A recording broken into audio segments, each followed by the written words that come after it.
Hi hello வணக்கம் and welcome to the show. This is special show with me Vinod Sukumar. இன்றைக்கி பார்த்தீங்கன்னா செம்ம சூப்பரான ஒரு டீம் வந்து மீட் பண்ணுறதுக்காக வந்திருக்கோம்.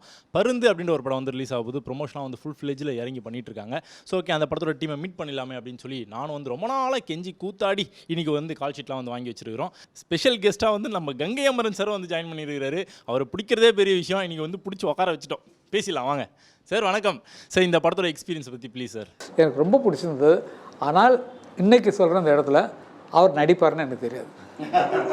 நிஜமா கதை சொல்லும்போது தெரியும் சார் இது எடுக்க போகிறாரு ப்ரொடியூசர் அப்படின்னு நினச்சா எனக்கே ஷாக். அதுக்கப்புறம் நான் நடிக்கிறேன்னு சொன்னால் ஐயோ சூப்பராகும். ஏன்னா வந்து ரியலாக வாழ்ந்தவர், அந்த வாழ்க்கையில் வாழ்ந்தவர். அது மாதிரி ரியல் கதை, ரியல் அருமையான ஸ்டோரி. அதில் வந்து நானும் பங்கு பெற்றிருக்கேன்னு நினைக்கும்போது ஒரு உறவாக இருக்கக்கூடியவர், ஒரு பெரிய ஜனங்களோட பேர் வாங்கிய அழகுமலை அவர்கள் அவர் டைரக்ட் பண்ணுவார்னு எனக்கு தெரியாது. ஆமாம், எனக்கு சர்ப்ரைஸ். நிஜமாக சொல்கிறேன். கதை சொல்லும்போது நீட்டாக இருந்தது. அருமையாக ஒரு ஸ்க்ரீன் ப்ளே படம் பார்த்த மாதிரி கதை சொன்னார். அப்போவே எனக்கு யார் டைரக்ட் பண்ணாங்கன்னு கூட கேட்கல. அவ்வளோ நம்பிக்கை. சரி கரெக்டாக தான் பண்ணுவார் அப்படிங்கிற மாதிரி அந்த படத்தை அவரே டைரக்ட் பண்ணிருக்காரு. அவரே டைலாக் சொல்ல எப்படியும் இயல்பாக தான் இருக்கும் டெஃபினட்டாக. ஏன்னா நாங்கள்லாம் கிராமத்தில் இருந்ததுனால அந்த வழக்கு சொல்லலாம் கரெக்டாக வரும் அப்படிங்கிற ஒரு நம்பிக்கை இருக்குது. ரொம்ப அருமையான ஒரு மனிதரை சந்திச்சது.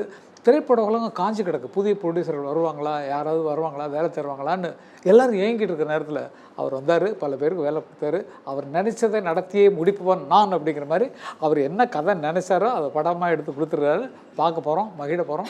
இது வெற்றி பெறணும்னு எல்லாம் வல்ல இறைவனை நான் வேண்டிக்கிறேன். சார் படத்தில் வந்து ஏதாச்சும் ஒரு கேரக்டர் உங்களுக்கு கொடுக்கலாமேன்னு சொல்லி பிளான் பண்ணாரா? சொல்லுங்க சார். இப்போ படம் முடிச்சுட்டு இப்போ சொன்னீங்க முன்னாலே நீங்கள் இப்போ ஆளை பிடிக்க முடியல சொன்னீங்களா? அப்போ வந்து கங்கைமரன் உங்களுக்கு ஃப்ரெண்டு தானே, அவருக்கு ஒரு கேரக்டர் கொடுங்கன்னு நீங்கள் சொல்கிறது என்ன? இப்போ கேட்குறேன் சார். உங்க முன்னாடி இப்போ படம் முடிச்சதுக்கப்புறம் கேட்ட பிறகு அடுத்த படம் என்ன மெயினாக வச்சு பண்ண சொல்லுங்க சார். மேபி பார்ட் வந்தாலும் வரும்ல சார்? பார்ட் வேண்டாமா? பார்ட் வேண்டாம். புது கதைகள் நிறைய இருக்கு. இப்போ சார் கிட்டே கேட்டலாம் சார், ஏன் சார் அவருக்கு வந்து கேரக்டர் வந்து கொடுக்கல?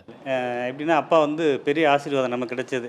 எல்லோரும் சொல்லணும் மோதிர கையிலும் கூட்டுவான் நல்லா இருப்பேன்னு சொன்ன மாதிரி தான் நான் அப்பாட்ட வந்து நான் அந்த மதுரைக்காரன் சொன்னதுனால நான் சொன்ன எந்த மறுப்புமே இல்லை. ஏன்னா இப்போ அப்பா பாடின அந்த பாட்டு வந்து அவர் நடிக்க வேண்டியதாக வந்து நாங்கள் அப்படி தான் கேமராமேனு என்னோடய அசிஸ்டன்ட் டைரக்டர் தம்பி வசந்தகுமார் எல்லாம் சேர்ந்து பண்ண வந்து அப்புறம் அது ஒரு மாற்றங்கள் வந்ததுனால வந்து நான் எழுதின பாடல் அப்பா பாடினது எனக்கு பெரிய சந்தோஷம். ஏன்னா கும்பகார தங்கையா படம் எங்கள் ஊர் கல்லந்தில் எடுத்துக்கிட்டு இருக்கும்போது அப்போ நான் பள்ளிக்கூடத்து பைக்கெட்டோட டவுசர் போட்டு போய் அப்பாவில் ஒரு 100 பேரில் கை யாருக்கும் கொடுக்க முடியல. எல்லோரும் கை அப்பா கொடுக்க முடியல. எனக்கு அந்த கை கிடச்சிது. ஸோ அந்த கை தான் இன்றைக்கி எனக்கு ஒரு பெரிய வாய்ப்பை கொடுத்துச்சு. வந்து நான் நினச்ச மதுரையில் நடந்த ஒவ்வொரு விஷயங்களையும் நான் ஒரு ஊராட்சி மன்ற தலைவர் ஜுஹெச்ஐ பிரசிடெண்ட் வந்து இயல்பாக மக்கள் இருப்பேன். வந்து அங்கே நடந்த விஷயங்கள்லாம் எனக்கு சினிமா மேலே ஒரு காதல் இருந்தது. அது எல்லோரும் மனிதனுக்கு இருக்கிறது தான். வந்து அதில் அப்பா அங்கெல்லாம் பெருசாக எங்கள் ஏரியாவில் வந்து கும்பகரத்தங்க கரகாட்டக்காரன் நிறைய நாடோடி பாட்டுக்கு நிறைய எடுத்துக்காங்க. வந்து இப்போ அதெல்லாம் இவங்க மேலே இருந்த ஒரு பற்று தான் வந்து எப்படியா இருந்தாலும் இந்த பாட்டை அப்பா தான் பாடணும் அப்படின்னு சொல்லிட்டு என்ன ஒரு பாக்கியம்னா அதை நானே எழுதின அந்த கவிதையை வந்து அப்பா பாட்டாக பாடி ஒரு பெரிய எனக்கு ஒரு சந்தோஷம். வந்து இன்னொரு அந்த காதல் காட்சி சொன்னேன். வந்து ஒரு ரவுடி பயலுக்குள்ள காதல் எப்படி இருக்கும் அப்படிங்கிறத வந்து அதை சொன்னேன் அப்பாட்ட. வந்து அதுக்கு ஒரு பாட்டு எழுதி கொடுத்தாரு. வந்து அது எனக்கு கிடைச்ச பெரிய பாக்கியம். வந்து நடிக்க அப்பா முயற்சி பண்ணேன். அடுத்த என்னோடய படத்தில் அப்பாவை நடிக்க வைப்பேன். அதில் என்ன கேரக்டர் கொடுப்பீங்க சாருக்கு? வயசானதான் கொடுக்க இதில் இந்த இடத்துல அண்ணன் பாரதி கண்ணன் சொல்லிக்கலாம். வந்து ஏன்னா நான் இப்போ அடுத்த ஒரு கதை வந்து எழுதி வச்சிருக்கேன். வந்து அதை அவரை நினைச்சு எழுதி வச்சிருக்கேன். நான் வந்து பண்ணையார் கேரக்டர் இருக்கு அவருக்கு. கேட்கும்போது நல்லா இருக்கு. அது வெகு விரைவில் ஆரம்பிப்பேன். கண்டிப்பாக அண்ணன் பாரதி கண்ணனும் அப்பா கங்கையமர் அவர்களையும் நடிக்க வைப்பேன். பாரதி கண்ணனுக்கும் எனக்கும் அடிக்கடி வாக்குவாதம் நடக்கிறது உண்டு. அவர் வந்து வாட்ஸ்அப்பில் ஏதாவது போடுவார். அது இப்படி இல்லை இப்படி ஏன் இப்படியெல்லாம் மாற்றி போடுறீங்கன்னு சண்டையெல்லாம் போடுவோம். அந்த அளவுக்கு நெருக்கமான ஒரு நண்பர் பாரதி கண்ணன் அவர்கள். ரொம்ப பிடித்தமானவர். ஆமாம், இவங்க யாருன்னு எனக்கு சொல்லவே இல்லையா? அடுத்தது அவங்கள்ட்ட தான் சார் வரலாம். இல்லை அவங்க பட்ட வர்றது இல்லை. அவங்க இங்கே தான் இருக்காங்க. இவங்க யாருன்னு எனக்கு சொல்லியிருந்தா தானே நான் வந்து கொஞ்சம் இன்னும் குஷியாக உட்காரலாம். சார் உண்மையிலேயே சீஃப் கெஸ்ட் யாருன்னு கேட்டிங்கன்னா கண்டிப்பாக அவங்க தான் நினைக்கிறேன். யார் இவங்க பேர் சொல்லுங்கள். அவங்க என்ன பண்ணுறாங்க? இவங்க எப்படி இந்த படத்தில் பங்கு பெறாங்க? நீங்களே இன்ட்ரோடியூஸ் பண்ணுங்க. நம்ம படத்தோட ஹீரோயின். ஓ அடி சார் ஆக்சுவலாக ஏஞ்சல் வந்திருக்காங்கன்னு சொல்லி இங்கே எல்லாரும் பேசிட்டு இருந்தாங்க. இப்போ தான் நேரில் பார்க்குறேன். பெரிய பாக்கியம் பண்ண பாருங்க. வாழ்க்கையில் பெரிய பாக்கியம் பண்ணிருக்கீங்க. இன்னைக்கு கிடைச்ச சந்தோஷம் உங்களுக்கு வாழ்க்கையெல்லாம் நீடிக்குது. சந்தோஷம். இது மாதிரி நிறைய ஹீரோயினை பார்த்து மகிழ்ச்சி அடைங்க, சந்தோஷப்படுறேன். ஏமா அவர் நம்ம பேட்டி கேட்டுட்டு இருக்காரு. ஓகே மேடம், நீங்கள் சொல்லுங்கள். ஸோ படத்தில் வந்து எக்ஸ்பீரியன்ஸ் எப்படிலாம் வந்து எக்ஸ்பீரியன்ஸ் வந்து கிடச்சிருக்கு. ஸோ சார் கூட சேர்ந்து ஒர்க் பண்ணியிருக்கீங்க. ஸோ லைன்ஸ்லாம் வந்து எழுதி கொடுத்துருக்காரு. அந்த எக்ஸ்பீரியன்ஸ் எப்படி இருந்தது? ஆக்சுவலி அது எழுதும்போது என்ன ஞாபகம் வந்தது உங்களுக்கு அந்த பாட்டை பாடும்போது இது பாடும்போதே சார் நாங்க வந்து ஓகே இவரோட ஸ்டைல் எப்படி இருக்கும் அப்படின்னு யோசிச்சு தான் நாங்க ஷூட்டே பண்ணணும் நீங்க எல்லாருமே. நினைச்ச ஸ்டைலுக்கும் பாக்குற ஸ்டைலுக்கும் என்ன வித்தியாசம் இருக்கு? ரெண்டுத்துக்குமே ஒரு வித்தியாசம் இல்லை. பிகாஸ் நீங்க பழைய ரொம்ப நாள் கழிச்சு நீங்க ஒரு இந்த சாங் எழுதிருக்கீங்க. அப்ப நான் வயசானவன் சொல்றேன். சார் இல்ல சார் வயசானவங்க இல்ல மீன் ஒரு டியூரேஷன் கேப் விட்டுருக்கீங்க.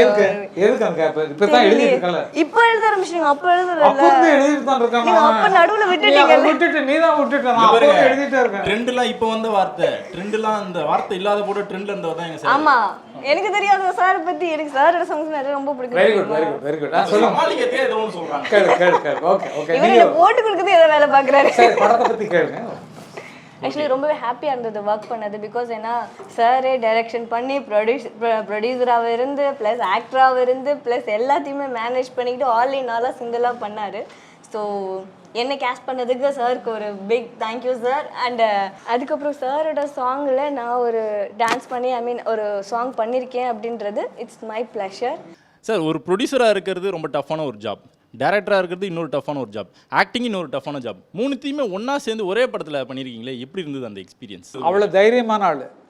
நம்ம நினைச்சதை நடத்தியே முடிப்போம் நான் சொன்னேன் இல்லையா, அந்த அளவு அங்கே ஊர் பக்கத்தில் பேர் வாங்கினவர் அவர். அந்த மாதிரி பேர் வாங்கினவர் மக்களோட அவருக்காக நான் பதில் சொல்கிறேன். ஏன்னா வந்து அவர் அந்த மாதிரி கதை அவருக்குள்ளே இருக்குது, அந்த மாதிரி ஒரு எண்ணம் அவருக்குள்ளே இருக்குது. அந்த மாதிரி நடிச்சு காட்டணும், இது மாதிரி எனக்கு வேணும்னு சொல்லக்கூடிய திறமை அவருக்கு, பாட்டு எழுதக்கூடிய விஷயம் இருக்குது. அவர் இன்னொரு கங்கைமரன் சார். பார்த்தீங்க எப்படிப்பட்ட வார்த்தை பாருங்க சார். அப்பா சொன்னது மாதிரி தான் வந்து என்ன கங்கைமரன். கங்கையமரன் தான், அதில் மாற்று கருத்தே இல்லை. 12 வயசில் போய் அப்பா கை கொடுத்தேன். கடைசியில் அந்த கை இன்னைக்கு எனக்கே பேனா கொடுத்ததுனால அதோட எனக்கு ஒரு பாக்கியம் என்ன இருக்குது. அதனால் மதுரைன்னு சொன்னதுமே பக்கத்து நம்ம வேண்டிய ஆளுன்னு சொல்லிட்டு எந்த அப்ஜெக்ஷனும் கிடையாது. வாக்கண்ணா செஞ்சு கொடுக்குறேன், என்ன வேணும் அப்படி நான் சுச்சுவேஷன் சொன்ன விஷயம்லாம் அப்பா பார்த்தார். ஏன்னா இந்த விஷயம் எனக்கு வந்தது அப்பா டைரக்ஷன்லாம் செய்யாமலே போய் படம் எடுத்தது தான். ஏன்னா அப்பா மியூசிக்கில் இருந்து டக்குன்னு போய் கோலி ஊது படம் எடுத்தேன்னு சொல்லி ஒரு பேட்டியில் பார்த்தேன். அப்போ அந்த அப்பாவை பார்த்து காப்பி அடிச்சது அதெல்லாம் வந்து. ஏன்னா அந்த அறிவும் திறமையும் அப்பாட்ட இருந்ததுனால தான் இன்றைக்கி ஒரு பெரிய இடத்துக்குள்ள இருந்தார். அது மாதிரி நம்மளுக்கும் அதை வளர்த்துக்கணுங்கிற நோக்கங்கள் இருந்தது. அதுதான் நான் தவிர அதான் சொன்னல, எனக்கு தேவையான விஷயங்கள்லாம் கற்றுக்கிறதுக்கு அண்ணன் மாதிரி அப்பா மாதிரி பெரிய பெரிய ஆட்களுடைய கருத்துக்கள்லாம் பகிர்ந்துக்கிறது தெரிஞ்சுக்கிறது அதை பற்றி இருந்ததுனால எனக்கு அந்த புரிதல் எனக்கு ஈஸியாக இருந்துச்சு. வந்து திரும்பவும் சொல்கிறேன், ஒரே பாக்கியம் இந்த சினிமாக்குள்ளே கால் வச்சதுக்கு முதல் கொட்டு கங்கைமரன் அப்பா தான் வந்து, அதுக்கு அவருக்கு நன்றி. சார் எப்படி இருக்கீங்க சார்? நல்லா இருக்கும். Super sir. சார் நீங்கள் 2 பேருமே ஒன்றா சேர்ந்து ஒர்க் பண்ணியிருக்கீங்க, எப்படி இருக்குது இந்த ஃபீல்? அண்ணன் மேலே ஒரு பெரிய மரியாதை. அதை விட இளையராஜா அண்ணனை வச்சு நான் 2-3 படம் டைரக்ட் பண்ணியிருக்கேன். அவர் மியூசிக் பண்ணியிருக்காரு. கண்ணாத்தாள், திருநெல்வேலி, ஒரு கன்னட படம் பண்ணியிருக்கிறேன். கரகாட்டக்காரின்னு ஒரு படம் பண்ணேன். அண்ணன் கரகாட்டக்காரன் பண்ணால் நான் காரின்னு ஒரு படம் பண்ணேன். ஓகே, அண்ணன் மேலே அந்த அண்ணன் குடும்பத்து மேலே அதுக்கடுத்து கங்கைமரன் மேலே ஒரு பெரிய மரியாதை, தனிப்பட்ட முறையில் ஒரு பெரிய மரியாதை. ஒரு மிகப்பெரிய கமர்ஷியல் டைரக்டர். இன்னைய வரைக்கும் ஒரு கரகாட்டக்காரன் என் வாழ்க்கையில் நான் முதல்ல வாங்கின படமே கரகாட்டக்காரன். டிஸ்ட்ரிபியூட்டராக ஃபஸ்ட்டு படமாக வாங்கினேன். கிருஷ்ணவேணி தேட்டரில் ரிலீஸ் பண்ணேன். நடிகர் ராமராஜன்கிட்ட தான் வாங்கினேன். அந்த படம் என் வாழ்க்கையில் ஒரு பெரிய திருப்பு முனை ஏற்படுத்துச்சு. நான் ஒரு ப்ரெஸ் ரிப்போர்ட்டராக இருந்தேன்னா டிஸ்ட்ரிபியூட்டராக மாறினேன், ப்ரொடியூசராக மாறினேன், டைரக்டராக மாறினேன். அதுக்கு பிள்ளையாசுரி போட்டது அண்ணனோட படம். அதனால் அவரை நான் வாழ்க்கையில் மறக்க முடியாது, நினச்சா கூட மறக்க முடியாது. கரகாட்டக்காரன் தான் ஆரம்பித்த படம். அதனால் வந்து அண்ணன் மேலே ஒரு மரியாதை. ரொம்ப நாளாக அவர் மேலே பார்க்கணும் பேசணும். சமீப காலமாக தான் நான் சமீபத்தில் அண்ணனை பார்த்து பேசினேன். லெனின் பாண்டியன் அண்ணன் நடிக்கிற ரோஜாவோட ஒரு படம் நடிச்சிட்டு இருந்தாங்க. ஒரு ரோஜா கூப்பிட்டுருந்தாங்க அந்த ஃபங்க்ஷனுக்கு. போயிருக்கும்போது அண்ணன் அங்கே பார்த்தேன், ரொம்ப சந்தோஷம். அப்போ ரோஜா சொன்னாங்க, நானும் கங்கைமரன் சாரும் ஆக்ட் பண்ணுறோம், ஒரு டிஃப்ரெண்ட்டான சேனலில் வந்திருக்கு இந்த படம் அப்படின்னு அவங்க ரொம்ப பெருமையாக சொன்னாங்க. நானும் அந்த படத்தை அவரோட எதிர்பார்த்துட்டு இருக்கேன், அண்ணன் படத்தை. அதோட அண்ணனோட நிறைய இன்னும் சந்தர்ப்பம் கிடைக்கும்போது பணி செய்யணும்னு ஆசைப்பட்றேன். சார் ஒன்றா சேர்ந்து ஒர்க் பண்ண நிறைய ஆசைப்படுறாரு. நீங்கள் க்ளோஸ் ஃப்ரெண்ட்ஸ், நிறைய விஷயம் வந்து ஷேர் பண்ணுவீங்க, நிறைய விஷயம் வந்து பேசுவீங்க இல்லையா? நடுவில் வந்து ஏதாவது ஒரு கேப் வரும். கேப் விட்டதுக்கப்புறமா திருப்பி மீட் பண்ணும்போது ரொம்ப சந்தோஷமான விஷயத்தில் இல்லை, அவர் நான் புதுசாக இப்போ தான் பழக்கமாக இருக்குது. நேரடி சந்திப்பு இப்போ தான். லெனின் பாண்டியனில் தான் நாங்கள் மீட் பண்ணேன். அந்த டைமில் தான் அண்ணனை நிறைய அவன் பெரிய அண்ணன் தான். அந்த ரோஜா பேட்டிக்கு வந்தபோது அந்த படத்துக்கு ப்ரொமோஷனுக்காக அப்போ தான் மீட் பண்ணேன். அவரை பற்றி கேள்விப்பட்டிருக்கேன், பார்த்ததில் சந்தோஷம். சார் இந்த படத்தில் ஸ்டோரியை வந்து ஷேர் பண்ணும்போது உங்களுக்கு என்ன ஒரு ஸ்பார்க் தோணும் இல்லையா? அது மாதிரி என்ன தோணுச்சு? நான் சென்னையில் ஒரு காலையில் எழுந்துச்சி வாக்கிங் போயிட்டு வந்துட்டுருக்கேன். இப்போ எனக்கு ஒரு தெரிஞ்ச நண்பர் அம்பல்னு ஒரு லாட்ஜ் வச்சுருக்காரு. அந்த லாட்ஜுக்கு நான் அந்த ஓனரை பார்க்க போனேன். போனால் ஒரு கார் இருந்துச்சு. காரில் அப்துல் கலாம் கொடி பறந்துக்கிட்டு இருந்துச்சு. இல்லை, அப்துல் கலாம் கொடி பறக்குது, பரவாயில்ல, நல்ல விஷயமா இருக்குன்ட்டு உள்ளே போனேன். இவர் உட்காந்துருந்தார். பார்த்ததும் அவருக்கு ஒரே ஆச்சரியம். அண்ணா வணக்கண்ணே, நான் உங்களை ரொம்ப நாளாக தேடிட்டு இருக்கேன், இப்போ தான் பார்க்குறேன்னாரு. என்ன பரவாயில்ல சொல்லுங்கள் என்ன. மதுரை பக்கத்தில் புதுப்பட்டிங்கிற ஊரில் ஒரு பஞ்சாயத்து பிரசிடெண்ட்டாக இருக்கேண்ணா. அப்புறம் எந்த கட்சின்னு கேட்டேன். இல்லைண்ணா சுயேட்சையாக ஜெயிச்சேனாரு. அப்போவே அவர் மேலே ஒரு சின்ன மரியாதை இருந்துச்சு. ஒரு மனுஷன் இந்த காலத்தில் சுயேட்சையாக ஜெயிக்க முடியுதா? ஒரு முத்துராமலிங்க தேவர், ஒரு காமராஜர், ஒரு கக்கன், அந்த மாதிரி ஆளுங்க தான் ஜெயிச்சிருக்காங்க. இப்படி ஜெயிச்சதே பெரிய ஆச்சரியமாக இருக்கேன்னு அவர் பார்த்துட்டே இருந்தேன். ஆனால் நான் கொஞ்சம் நேர்மையான பஞ்சாயத்து தலைவர் நான் 2வது சொன்னார்.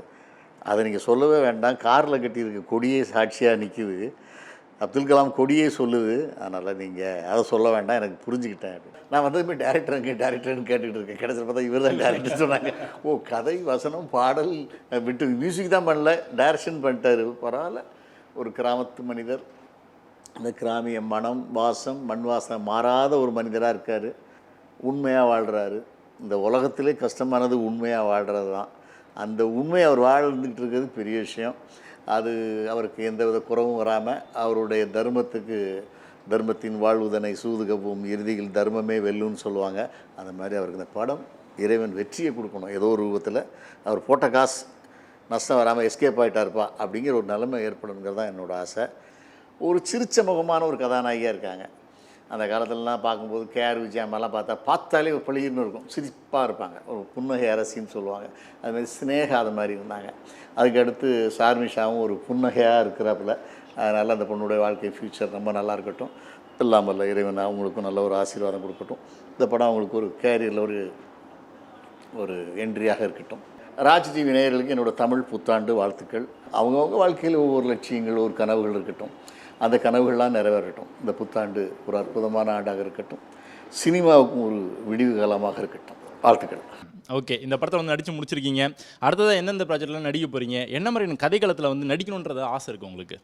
ஆக்சுவலி நான் ஸ்டோரி ஓரியன்டாக ஹோப் இருக்கணும்னு ஆசைப்பட்றேன். பிகாஸ் ஏன்னா ஸ்டோரி தான் இப்போ எல்லாருக்குமே ரொம்ப பிடிச்சிருக்கு. ஸோ ஸ்டோரி ஓரியன்டாக ஹோப் இருக்கணும்னு ஆசைப்பட்றேன் ஃபர்ஸ்ட்டு. செகண்ட் வந்து நெக்ஸ்ட் ப்ராஜெக்ட் எனக்கு ஒரு பிக் ப்ராஜெக்டாக அமையணும். பிக்னு அந்த மாதிரி இல்லை, வெற்றி தரணும் அப்படின்னு எதிர்பார்க்குறேன். அப்படியும் ஆசை இருக்குது. ஸோ ரெண்டுமே இருக்குது. ஸோ இதான் என்னோடய விஷஸ். நெக்ஸ்ட் ப்ராஜெக்ட்ஸ்ன்னு பார்த்தீங்கன்னா 2 மூவி ஒரு மூவி முடிச்சிருக்கு, இன்னும் 2 மூவி பேசிகிட்டு இருக்கு, பார்ப்போம். ஏதாவது எதிர்காலத்தில் வந்து ஏதாவது பிளானிங், இந்த ஃபீல்டில் இது பண்ணணும் அதை பண்ணணும் அந்த மாதிரி ஏதாவது ஆசைகள்? டாப் மோஸ்ட் ஆக்ட்ரஸ் ஆகணும் இப்போ, எனக்கு அதுதான் மைண்டில் இருக்குது. உங்களுக்குன்னு ஒரு இடம். Ya, God returns. Thank you so much. உலகெங்கும் இருக்கும் ராஜ் டிவி நேயர்களுக்கு இனிய தமிழ் புத்தாண்டு நல்வாழ்த்துக்கள். Thank you so much.